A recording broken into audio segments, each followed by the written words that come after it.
पड़ोस में कैसे भी हालत हो, विश्वासी लोगों की कैसी भी हालत हो, व्यक्तिगत मेरा विश्वास क्या कहता है, व्यक्तिगत में प्रभु के साथ क्या कैसे चल रहा हूं।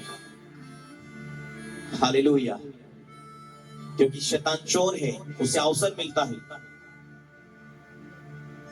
आप प्रार्थना में आए, चमत्कार नहीं भी हुआ, फिर भी विश्वास करें, कुछ टाइम के बाद परमेश्वर दया करेगा। हालेलुया। कि परमेश्वर कोई उत्तर नहीं भी दे रहा, फिर भी ये मेरे पीछे है। एक जगह यीशु मसीह के पास में एक औरत आती है, मेरी बेटे के ऊपर दया कर, मेरी बेटी के ऊपर दया कर।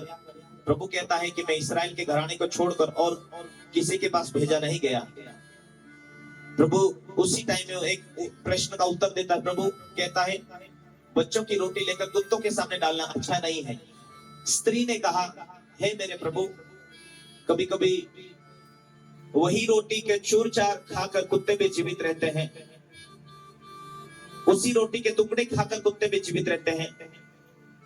प्रभु ने कहा, तेरा विश्वास बड़ा है, तुझे ना बोलने के पर भी तू विश्वास नहीं छोड़ी, तुझे वापस भेजने पर भी तूने मन को कठोर नहीं किया।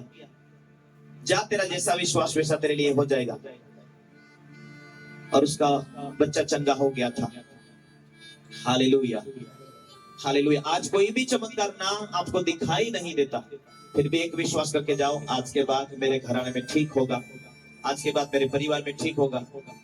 प्रभु तो बहुत दयालु है, सबके ऊपर दया करता है। मैं प्रभु के मार्ग में जीना चाहती हूँ, जीना चाहता हूँ। वचन की अच्छी नींव नहीं होगी मेरे प्यारों भाई और बहनों, आगे रोगे। वचन की अच्छी नींव डाले। हालेलुया। 2024 खत्म होने में आया है, ये लास्ट महीना चल रहा है। 2025 के लिए क्या हमारी तैयारी है? क्या हम निर्णय करते, क्या हम ठानते? बहुत से भविष्यवक्ता के द्वारा परमेश्वर ने बात किया कि 2025 लोगों के लिए कठिनाई जाएगा, व्यवसाय के लिए कठिनाई जाएगा। 2025 में कुछ कुछ समस्या, बीमारी चलती रहेगी। लेकिन 2025 के लिए यदि हम प्रभु के साथ चलेंगे तो वचन में लिखा है, जो परमेश्वर का डर मानता है, परमेश्वर का भय में चलता है, प्रभु की उपस्थिति में चलता है, वो व्यक्ति वैसा है, ऐसा होगा वो व्यक्ति, ऐसा होगा वो परिवार। जो पेड़ बहती नाली के किनारे जो पेड़ लगाया गया है, वो पेड़ हमेशा बहती नाली के किनारे लगाया गया, वो पेड़ हमेशा हरा भरा रहता है, उसके पत्ते नहीं मुरझाते, क्योंकि उसको उसकी ताकत देने के लिए वहां से वो पानी गुजर रहा है। बहती नाली के किनारे जो पेड़ हमेशा वो धूप के दिन में, गर्मी के दिन में भी हरे भरे रहे, उसके पत्ते क्यों हैं?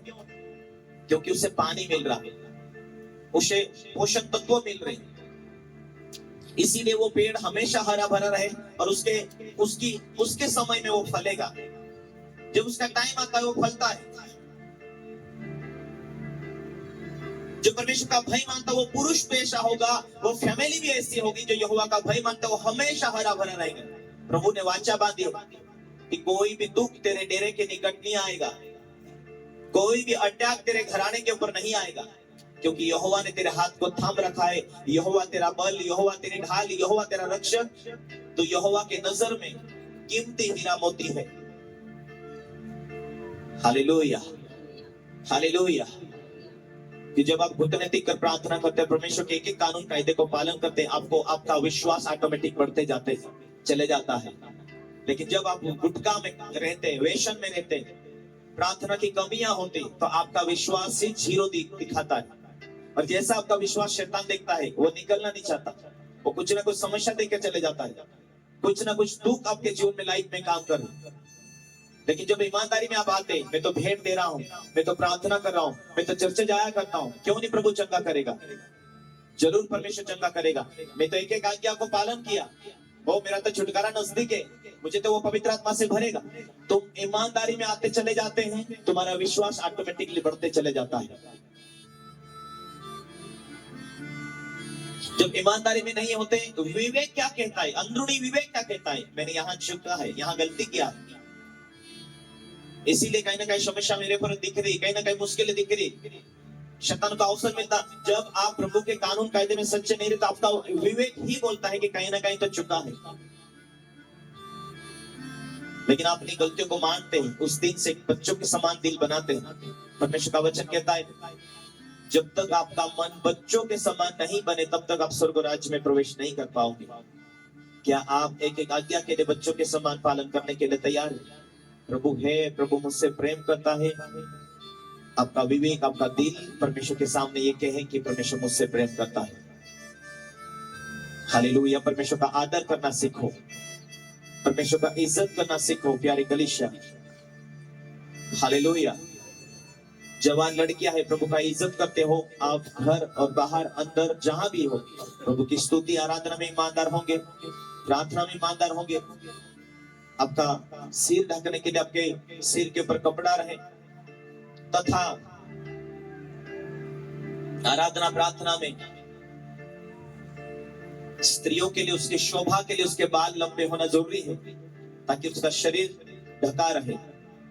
परंतु पुरुष को बाल लंबे रखना शोभा नहीं देता, क्योंकि वचन कहता पुरुष को बाल कटवा लेना चाहिए। लंबे बाल पुरुष को शोभा नहीं देता। स्त्री का स्वरूप इंसान को नहीं चाहिए। यदि हम विश्वासी हैं, यदि हम प्रभु का बेटा बेटी हैं, तो लंबे बाल शोभा नहीं देता। चाहे अपना कोई भी व्यवसाय क्यों ना हो, परंतु ये शोभा नहीं देते। हम अपने हाथ की मजदूरी, अपने मेहनत की मजदूरी के ऊपर बने रहे। परमेश्वर के सामने हम ईमानदार वफादार बनने की जरूरत है। सारी आशीष हमें पानी है, तो परमेश्वर का वचन कहता है पति पत्नी एक मन होकर प्रार्थना करनी। पहला स्थान परमेश्वर को, दूसरा स्थान पति पत्नी एक मन होकर जीना। जहां 2 या 3 मेरे नाम से एकत्रित हो वहां मेरी उपस्थिति परमेश्वर ने कहा। और प्रभु की उपस्थिति में तुम चल रहे तो ये मालूम होता है कि आज ना कल परमेश्वर तुम्हारे लिए